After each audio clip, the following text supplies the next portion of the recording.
Olúwa ṣeun aya Akínjẹ̀bí òkú ọdún o wá ṣe púpọ̀ ọdún.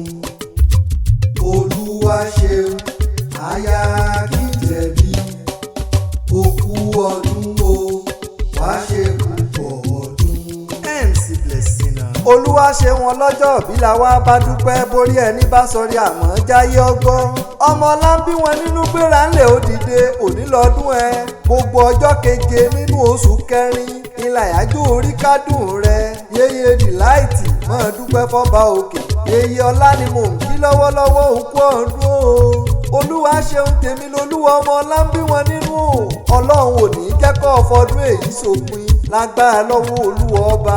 Ọmọ bẹ nítorí ìran ọbẹ̀ níbẹ̀ sọ àtẹ̀pẹ́lẹsẹ̀ rẹ̀ ọ̀tẹ̀nà. Ǹlẹ́ ọlọ́jọ́ òbí aya Akínjẹ̀bí o máa gbọ́ wìrìwìrì lẹ́nu mi. Ọmọ wọn ní Ilawe Ekiti ọ̀yà jẹ́ àgbálẹ̀ bàbá tó bí ọlọ́mọ lọ. Ǹlẹ́ ọmọ ọwọ́ ọmọ ẹkùn ọmọ olókè méjì takọtabo lórí ara wọn. Ọmọ bá mẹ́kùn kí n bọ́ mẹ́wúrẹ́ ta ní ọ̀sà ìmọ̀ pójú ewúrẹ́ banilẹ́rù jẹ́kùn lọ nínú ilé bàbá tó bí ọlọ́mọ. Ẹ̀yin lọ́mọ aláwẹ̀ tó torí wíwẹ̀ tó má kúrò sọjà lọ́jọ́sí kó wí kó nájà kó ń bomi alura lọ́nà àwẹ̀.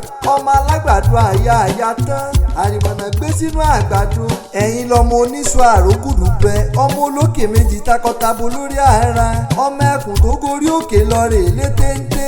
Ogun kógun ọgbọ́dọ̀ dúdú kẹkùn ń bùdó toró nítọ̀ wọ́n fẹ̀jẹ̀ wẹ̀ ni nínú ilé bàbá tó bí ọlọ́mọ. Olúwa ṣe wọn sọdún èyí ó ṣe tẹ̀mí sí nínú owó nínú ọlá nínú àìtètè kú tí í ṣe baálé ọrọ̀. Ọmọ ò ní kú fún ọ ọkọ ò ní kú fún ọ ìwọ́gùn ò ní tètè kú yára sàmì àdúrà ó jèrè. Bọ́ ọ bá ń gbọ́ èmi MC Blessing ní pé àṣèyí ṣàmọ́dún ó ṣe tẹ̀mí.